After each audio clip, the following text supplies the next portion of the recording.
Have you ever seen someone in a float tube wearing fins try to get into the water? It's hilarious.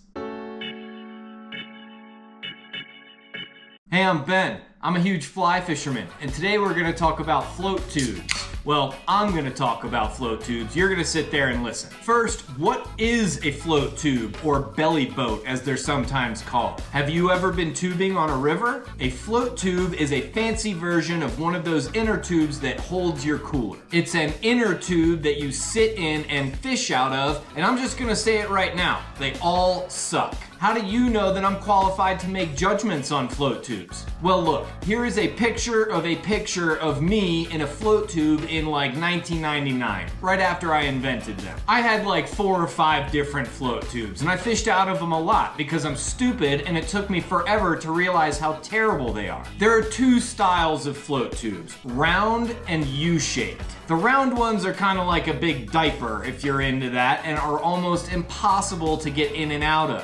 So that's why they started making the U-shaped ones. Look, this one's made by Cadis. The U-boats are better, but it's kind of like boating. You're just picking the least crappiest of the options. Let's talk about the features of float tubes. They have pockets, pretty neat. You could keep your beers in there. Just don't put anything sharp in there because you'll pop your tube and then you'll die. Some have a handy ruler on the apron so you can measure the stockers you catch, or anything else you have in your lap area that you would like to compare with other anglers. Some float tubes have extra tall backrests for comfort, but mostly for safety, because when your main tube pops, you'll still have something floaty to cling to as you cry for help. Let's talk about moving around in a body of water while you're fishing in a float tube. There are a few ways to power float tubes. Most common is fins, or flippers if you're a mouth breather. If you use fins, you will experience one of the main reasons why float tubes suck. To get anywhere, you have to go backwards. It's annoying. The only people that like this are dudes in BC trolling flies, and they're too polite to complain about it anyway. Besides fins, you can also use oars. Can you row and fish at the same time? Of course not. And if you're trying to land a fish in your float tube, I'm positive that those oars will not get in the way at all. Some people are too lazy to use human power like fins or oars, so they put a trolling motor on their float tube. This is so stupid. You're seriously gonna mount a trolling motor on your float tube and carry a battery? Just get a friggin' boat. You'll be much happier. So I've established that when you're in a float tube, it's a total pain to move around.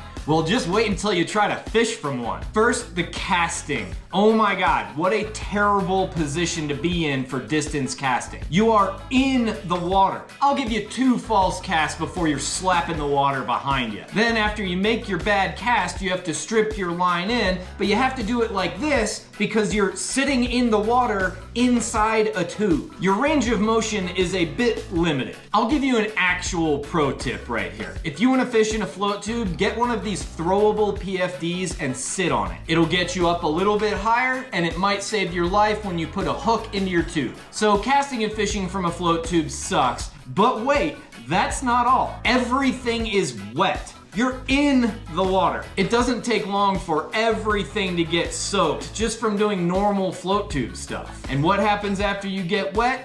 You get cold.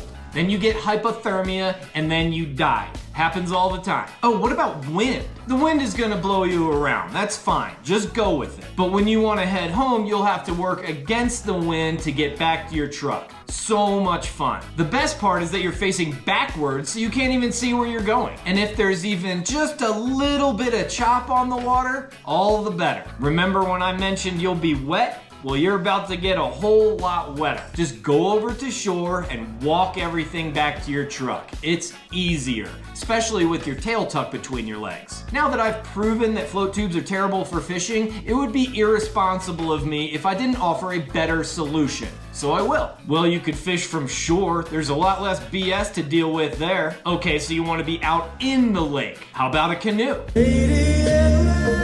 They're a bit tippy, but a hell of a lot easier to fish from than a float tube. Same thing for kayaks. Maybe you're saying, yeah, but a float tube is easier to carry than a canoe. I disagree. See this thing? It's called a yoke. Know what it's for? Carrying a canoe. Okay, so maybe a canoe is too expensive, or you don't have anywhere to store it or transport it. I understand. Get a paddleboard. This is the answer. Paddleboards pack small. They are stable. You're up above the water, so casting is easier. You can bring a cooler. Maybe your balance isn't great and you're worried about falling off of a paddleboard. Guess what? You can put a lean bar or even a frigging chair on it. The trolling motor is still a bit much though. And that pretty much sums it up for today. I hope you got learned on why float tubes suck so bad. Thank you as always for watching another one of my huge fly fisherman videos. I will be back as soon as I can with another huge fly fisherman video for you. Until then, pick up some trash, which includes float tubes, and stay huge.